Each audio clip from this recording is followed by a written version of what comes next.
Hi, everyone. My name is Meaghan, and I work at PC Nametag on the marketing department. And today I'm here with... Hey, Meaghan, Ari Driessen. I'm the co-founder and CEO of RSVPify.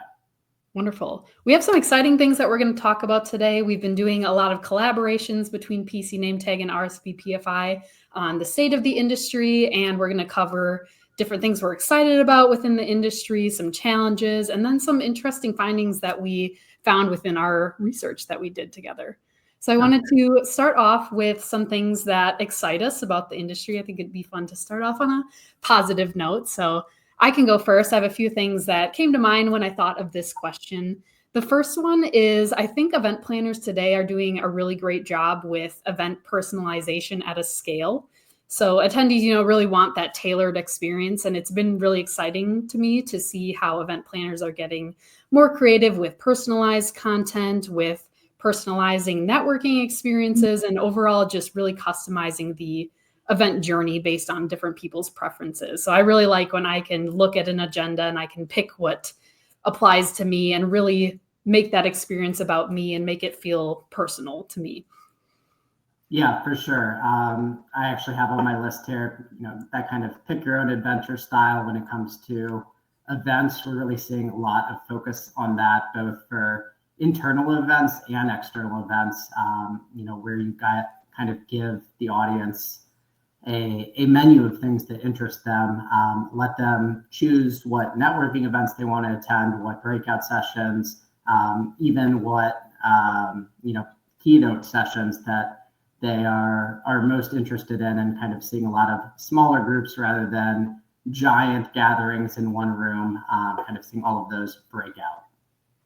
That's actually a great segue into the next thing that I wanted to cover. Another thing that I've been learning more about is return on relationships. So we've all heard of ROI, but I thought this was an interesting new concept.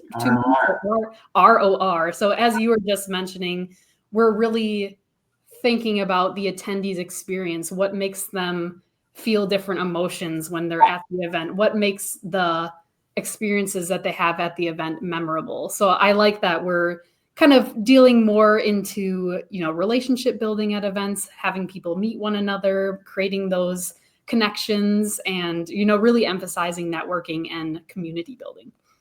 Yeah, and that ROR is even harder to track than the ROI, which is definitely a focus, particularly at the C-level these days, as you're trying to figure out, where to spend that marketing dollar. But ROR is definitely a lot less tangible and harder to get your arms around. So interesting to see how event professionals are going to kind of tackle that justification. Mm-hmm. Awesome. My last one that I wanted to bring up was I'm seeing event professionals getting more creative with pairing sustainability and diversity and inclusion, which is kind of interesting. So one example recently is I attended an event at the Baird Center in Milwaukee, and they're doing some really interesting things that I wanted to just cover as an example on this video. So the Baird Center is doing some really cool things. So they're LEED Gold certified. Another cool thing that they have there is this machine called an Orca digester. So basically when they have big events and there's leftover food, you can put the food waste into this Orca digester, and it turns the food waste into liquid. So it basically diverts the food waste from the landfill. So that was a really interesting thing that a convention center is doing.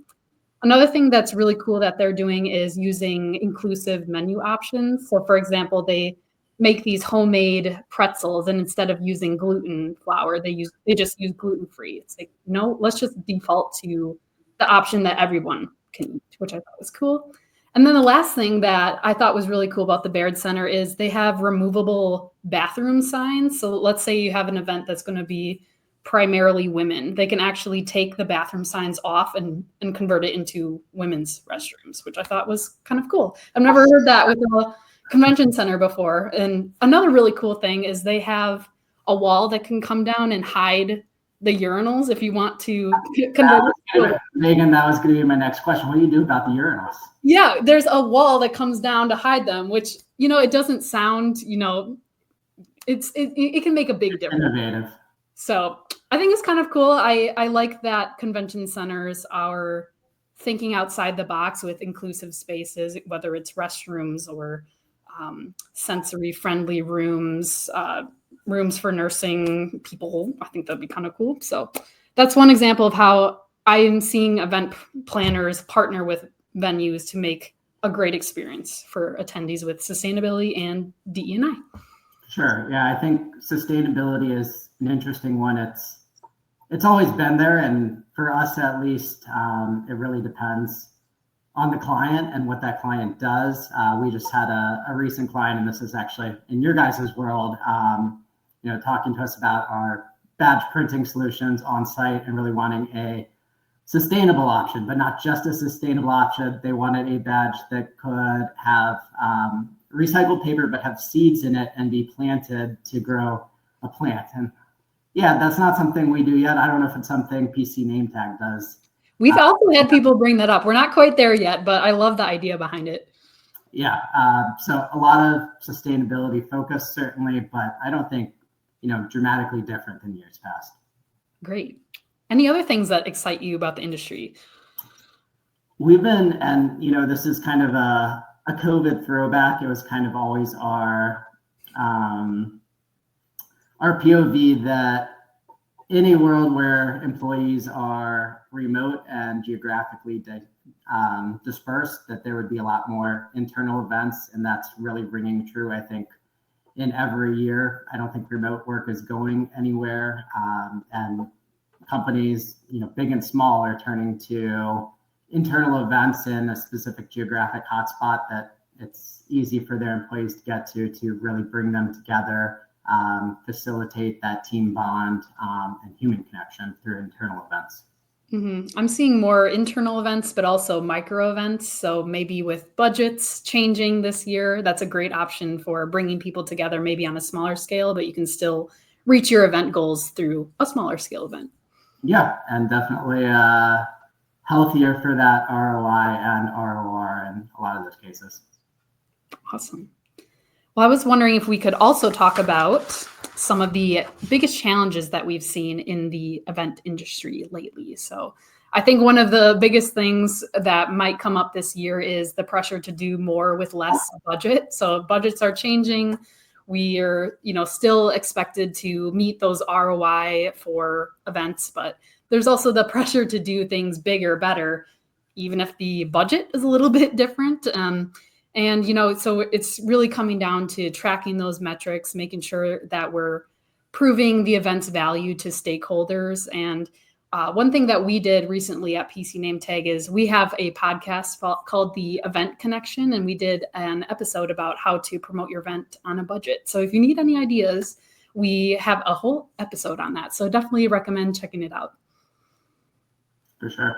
Yeah, I mean, the budget it's a tale as old as time. Definite economic headwinds, or at least perceived economic headwinds this year, even if it's more media coverage around tariffs that may or may not directly impact events in a lot of cases. But with or without budget, there's always that hesitancy and concern that your budget's going to go away or you're going to get less next year, and becomes that much more important from the ROI tracking perspective. Definitely. Another challenge that I've seen is I feel like attendees' attention spans are changing nowadays. That we have Gen Z in the workforce. We're kind of taking a little bit of a different approach to event agendas. Like, for example, I saw this conversation on LinkedIn, and someone was polling, would you rather have an hour-long session with 20 minutes for Q&A, or would you rather have a 20-minute session with 10 minutes for Q&A? So it's like, do we do rapid fire sessions at conferences, or is that way too short in order for people to get value out of it? So just getting creative with, capturing and maintaining attendee attention, playing around with different engaging formats, different lengths of sessions, and kind of thinking maybe the things that we've done in the past maybe might not work anymore. Maybe some do. So playing around with that. Yeah, for sure. It definitely depends on your audience. And again, that personalization aspect, giving people the option to attend that longer Q&A session or making it more bite-sized, depending on what the event setup is. I have a question for you. Which would you prefer? Would you prefer a 20-minute session with 10 minutes Q&A or something a little bit longer, like 45 minutes, 15 minutes Q&A? Meaghan, I think those who know me would tell you that I have about an hour in me for meetings and sessions, but I do think Q&A is very important, and it is that interactive engagement factor that lets you hear what the people are thinking and talk directly to them. So I think it's important to prioritize, but also important to figure out kind of where to walk that line. Mm-hmm. I think it's really nice when you can hear from other people within the audience. So, they're on your same level, they're asking the same questions, they're thinking similar thoughts. So it's always nice to pick each other's brain on that. Are there any other big challenges that you have experienced in the events industry lately? I think this one is also another tale as old as time, but event professionals are increasingly, or at least at the same crop, kind of using a hodgepodge of technical tools, whether it's event management software or kind of homebred solutions to achieve, one goal or one specific use case that's a pain point for them. But I think we're going to see a lot more kind of combination of platforms that do more than just one or two things. And if you're not familiar with RSVPify, for those listening, we're an all-in-one event management software platform that lets you send invitations, create branded event websites, manage registration, sell tickets, track RSVPs, kind of all that stuff in the full life cycle. And I think bringing all of those tools under one roof and making those tools connect with the other tools that event professionals are using, like their CRMs, whether it's Blackbaud or HubSpot, Salesforce, so that there is that two-way sync and that they don't have to be leaving one tool to update a record in another tool, and really figuring out ways for event professionals to spend less time managing their tools and more time on kind of that human connection in events. I think figuring out your event tech stack can be overwhelming for some event planners. So having all of those different things within one platform is so nice to have.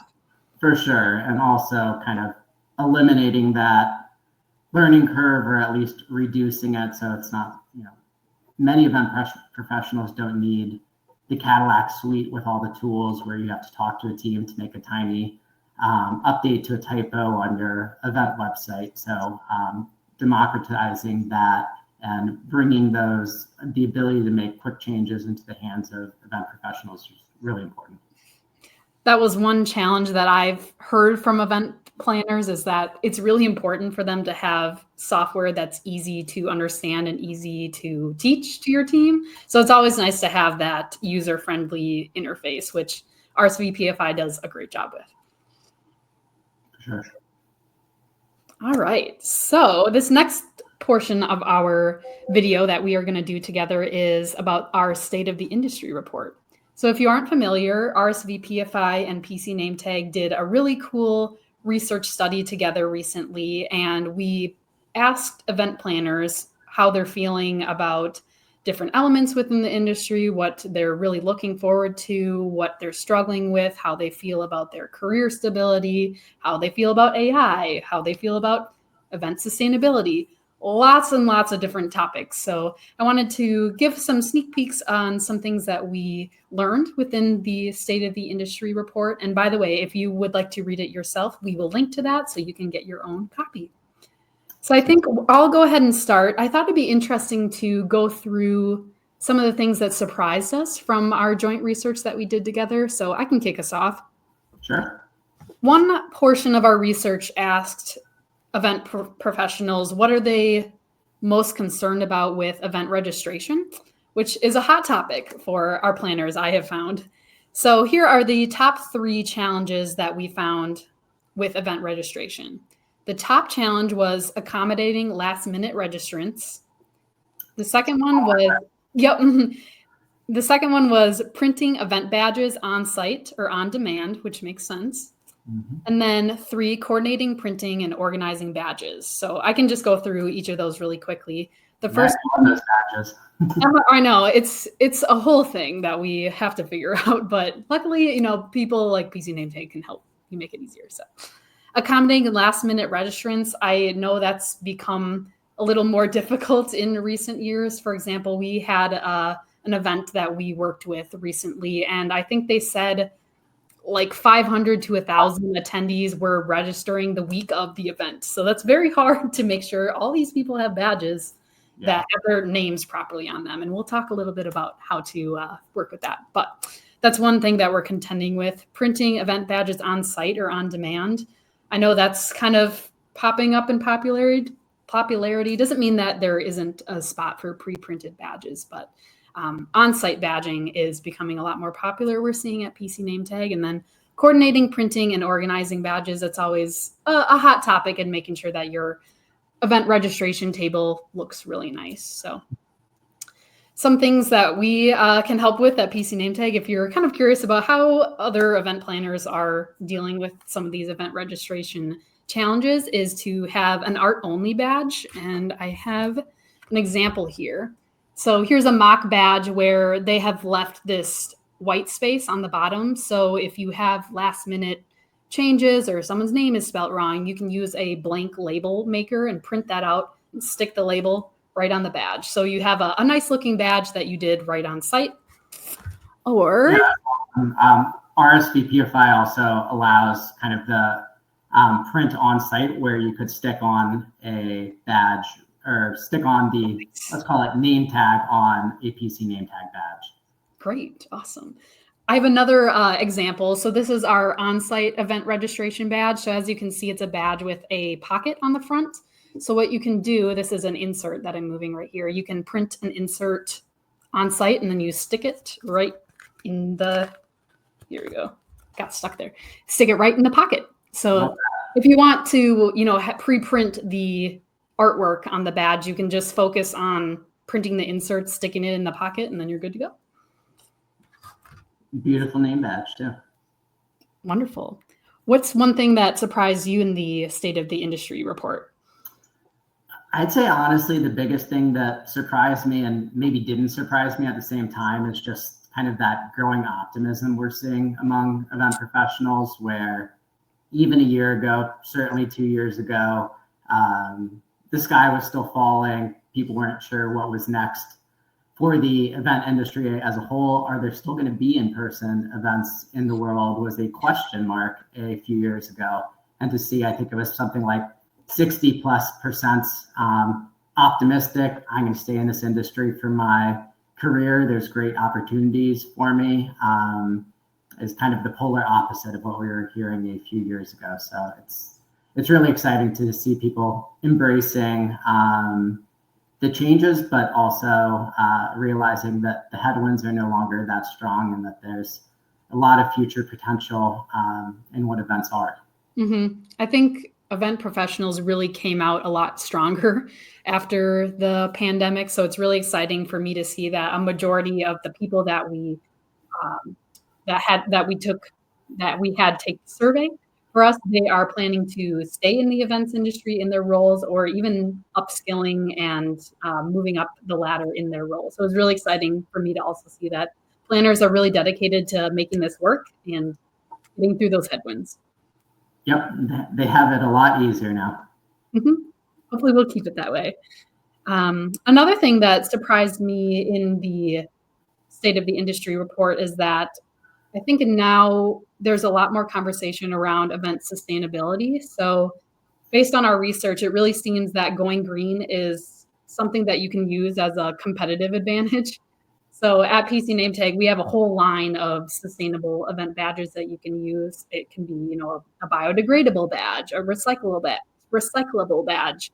We even have this cool new badge option, which if you went to IMEX 2024, it's called a craft paper badge holder. So this is completely paper-based, and you can just toss it right in the recycling bin when you're done. So I think it's really cool that event planners are seeing eco-friendly badges, eco-friendly lanyards as an easy win. So whether you're, currently using a more traditional option, why not swap it out for a sustainable option and start moving towards your event sustainability goals that way? Absolutely. And there's certain event types, as I mentioned earlier, where the attendees kind of demand or at least expect it, and kind of feel bad about, even if it's a small piece of paper, putting that badge on. One thing I wanted to pick your brain on, Ari, is in our State of the Industry report, we asked event planners how they feel about AI, which I thought was very interesting. So I have done 2 research projects now with event planners, and it seems like there's a little bit of hesitancy with AI. So I think a majority of planners said they're like not quite there with using AI, which I think is kind of interesting. So I wanted to pick your brain on why you feel like there's maybe a little bit of hesitance with adopting AI tools.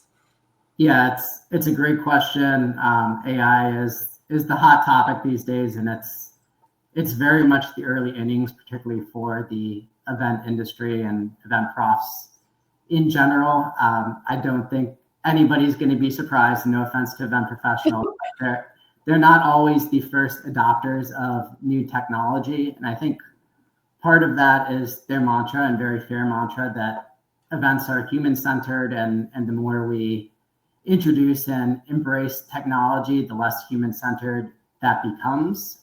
So there may be some reluctance there, or even some question marks. What is AI? I ask people what they think AI is on kind of a regular weekly basis. For some, it's very limited to, oh, I had I had AI generate this email for me.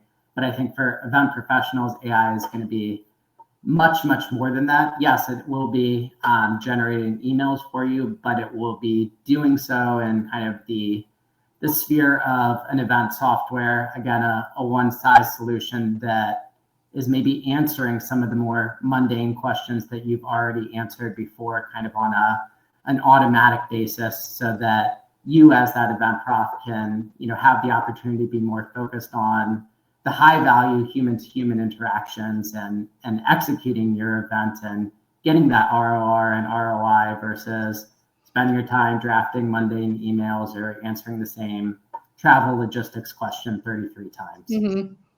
I'm also wondering if maybe event professionals are already using AI. Maybe they just don't really realize it. So for example, do you use Copilot in Outlook to help draft an email? Are you using ChatGPT, Grammarly to fix your grammar? So there might be some ways that planners are already using AI. They might just not realize it yet. But I liked how you brought up that, maybe event planners might not see it as fully trustworthy, or maybe they feel like it takes the human element out of events. And what I would say to that is I feel like AI is a good starting point for you. So you should always be reading through it, kind of tweaking it to your event's brand voice, making it well represent your event. So it's a good starting spot, but there's always room for tweaks to make it sound like you and make it sound more human and fit your audience. Absolutely. And, there's opportunities to train the AI to talk like you or have that brand voice. And I think, Meaghan, the reality is if you're not embracing AI, even, crawl, walk, run kind of mentality, that as an event professional, you're going to get left behind by those professionals that are using AI strategically and in the right places. Not saying, change the way you're doing everything, but strategically integrate it into some of your workflows and use it to save you time, to get back the time that really matters. Mm-hmm. Or maybe it would bring up an idea you never even considered, and you can run with that idea, personalize it to your event, and maybe attendees will really love it. So you just never know. Yeah, there's so much opportunity there, and really important for event profs to start training themselves up on what AI is and really how to use it. One topic I wanted to talk about is attendee engagement. So that's something that PC Nametag and RSVPify are really passionate about. So we're going to share a few quick tips of how to really engage your attendees this year. So I can start off. At PC Nametag, if you've worked with us before, we are a custom event badge and lanyard and registration supply company. So one thing that we really like to share with event planners is really utilizing creativity with your event badge design. So here's a few ideas that you can take back to your team this year. Utilizing QR codes, that's big. QR code can lead to anything you want. So if you put a QR code on your event badge, you can link to the agenda, the speaker lineup, basically anything that you want. I even spoke with a safety expert recently, and he recommended having the QR code linked to emergency information, how to exit the venue, where to go for help, different things like that. So you can get really creative with it. Another thing is to make sure that you're taking advantage of the front and the back of the event badge. So we've seen event planners do the full agenda on the back. You can do a map of the venue. You can show off your Wi-Fi information. So you can really do a lot of interesting things with the event badge design. I've seen more people putting attendee headshots on badges, which I think is cool, which is really also great for event security. So making sure that, you know, the badges are credible and making sure that the people who are supposed to be there are there. And then gamifying your badge. I think that's really cool. I have an example here. So we have this cool event badge called the Snap Pass. So you can put different information on this bottom part of the badge, which you can snap off. So I've seen event professionals use this as like a free drink ticket, a free meal ticket. Love that. I've seen event professionals use this as a raffle ticket. So you could put variable data that Jenna, her number is this, and you can have the number also on this snap off portion. So that's a cool way to kind of use your event badge to gamify the event experience. Yeah, I actually haven't seen that before. Can you do multiple segments on the badge? You can. So I think we can do up to 2 snap off portions. So if you want to have 2 free drinks or a raffle ticket and a free drink or free access to an event, you can kind of do whatever you want with it. Pretty cool. I will definitely be telling some clients about that. Yeah, very cool.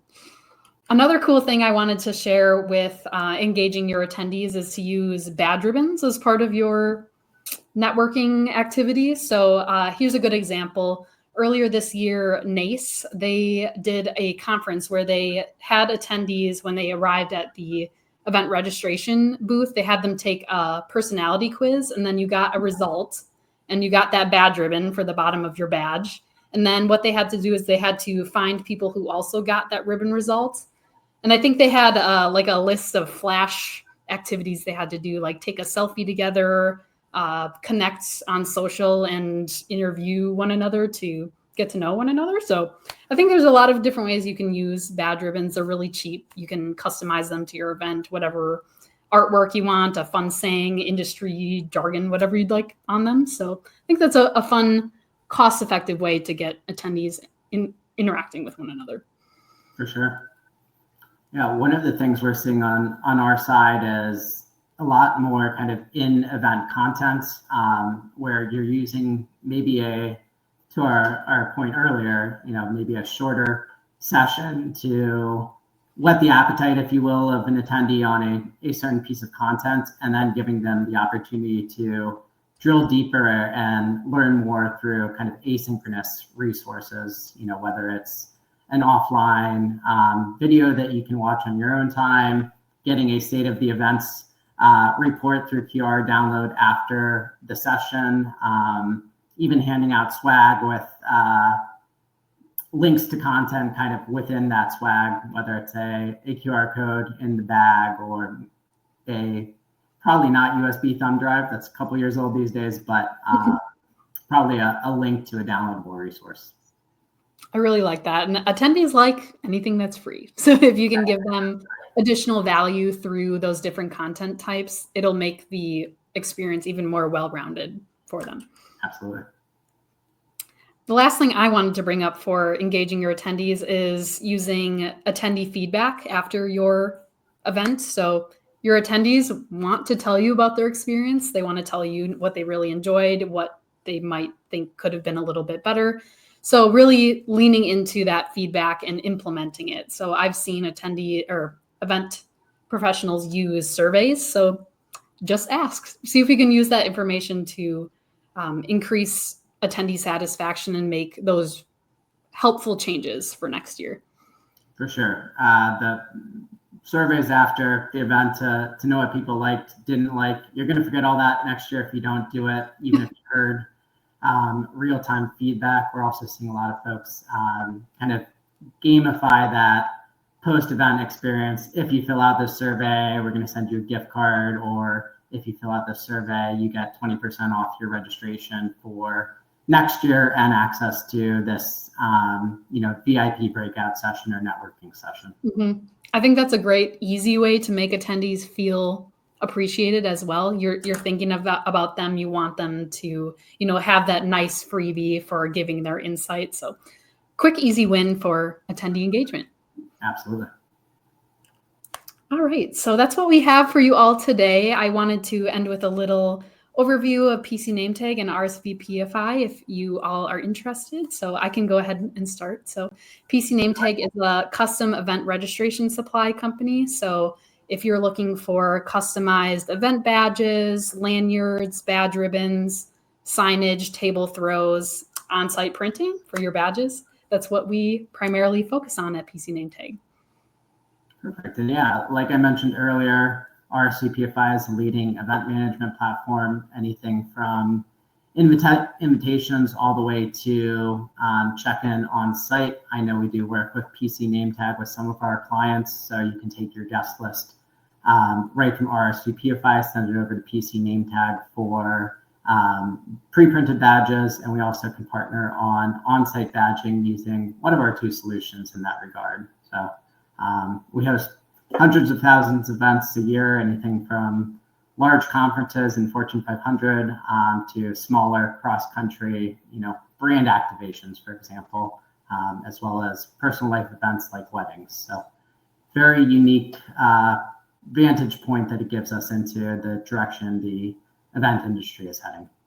Yep, we love having such great event tech partners like RSVPify. There's lots of great things about RSVPify. Definitely recommend checking it out.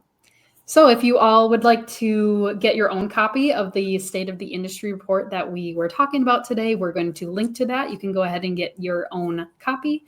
I also wanted to give just a quick shout out of some of the resources that PC Nametag has if you are interested.